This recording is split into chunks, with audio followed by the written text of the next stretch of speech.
conhecendo a palavra para sermos transformados pelo poder de Deus. E hoje lendo Mateus capítulo 28, verso 18 e 19. Jesus, aproximando-se, falou-lhes, dizendo: toda autoridade me foi dada no céu e na terra. Ide, portanto, fazei discípulos de todas as nações, batizando-os em nome do Pai, e do Filho e do Espírito Santo. A igreja nasce debaixo da autoridade do Cristo ressurreto, com a incumbência de evangelizar todas as nações. No grego, nações é transliterado por etnoi, considerado a maior unidade social de um contingente populacional.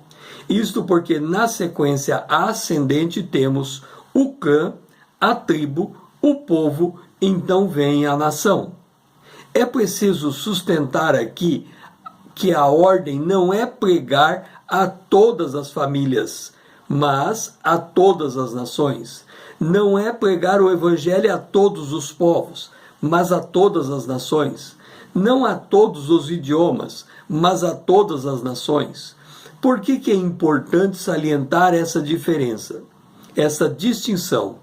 Existe em torno de 12 mil povos no mundo. Já a ONU reconhece em torno de 190 nações atualmente. Sob esta ótica, podemos dizer que o sinal declarado por Jesus em Mateus 24:14 está cumprido. Ouça: e será pregado esse evangelho do reino por todo o mundo, em testemunha a todas as nações, então virá o fim. Com isso reafirmamos, Jesus está às portas para buscar a sua igreja. Por outro lado, há algo que precisamos entender acerca da natureza da igreja. E vamos examinar a natureza de Israel.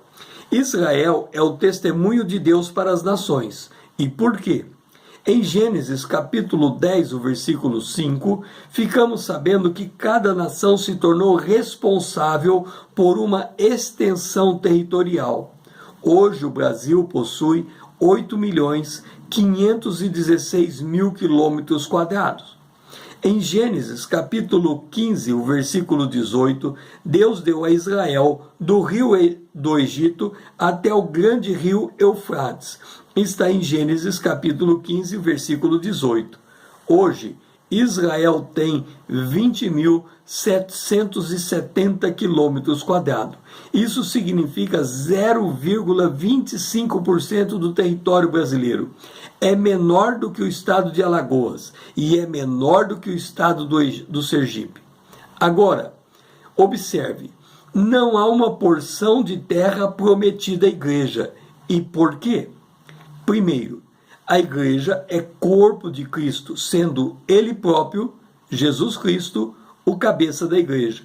Está em Efésios capítulo 1, o versículo 22 e 23. Segundo, a igreja está assentada nos lugares celestiais em Cristo Jesus. Está em Efésios capítulo 2, o versículo 6. Terceiro, a igreja é abençoada não com bênçãos terrenas, mas com a bênção espiritual nas regiões celestiais. Está em Efésios capítulo 1, versículo 3. Com bênção espiritual nas regiões celestiais com Cristo. Quarto, a igreja espera por uma cidade vinda do céu, a Nova Jerusalém. Está em Apocalipse capítulo 3, o versículo 12. Vamos examinar agora por um outro ângulo. Israel é testemunho de Deus para as nações. Nesta condição, o mundo se divide em gentios, isto é, gente de todas as nações, e judeus. E o que sabemos desta relação? Os judeus foram dispersos por todo o mundo por causa da sua incredulidade. Contudo, Paulo nos ensina que esse tempo perdurará até completar a plenitude dos gentios. Então os judeus serão salvos enquanto nação. Está em Romanos capítulo 11, o versículo 25 e 26. E nesse tempo em que os judeus estão dispersos, o que estará fazendo os gentios? Estará pisando Jerusalém. Está em Lucas capítulo 21, verso 24. Agora você se pergunta, se os gentios estão em inimizade contra os judeus, se os gentios estão pisando Jerusalém, qual é o papel da igreja?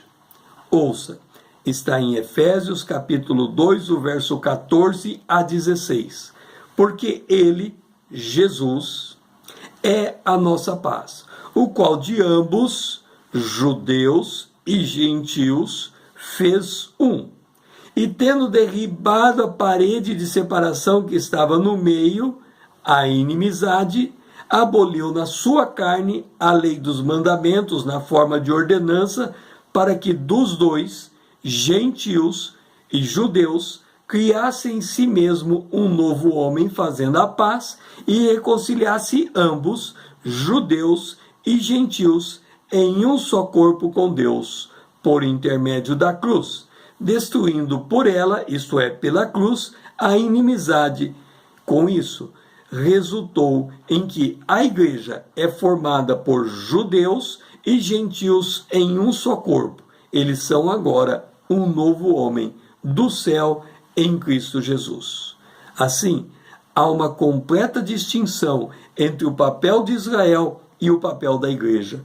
O Israel tem uma extensão territorial e dá testemunho às nações que têm extensão territorial. A igreja, por outro lado, espera uma cidade que vem do céu, a Nova Jerusalém, e ela veio para dar testemunho às nações, para que dos judeus e dos gentios formasse dos dois um só corpo em Cristo Jesus. O meu nome é César, usando da internet para com você compartilhar a palavra de Deus.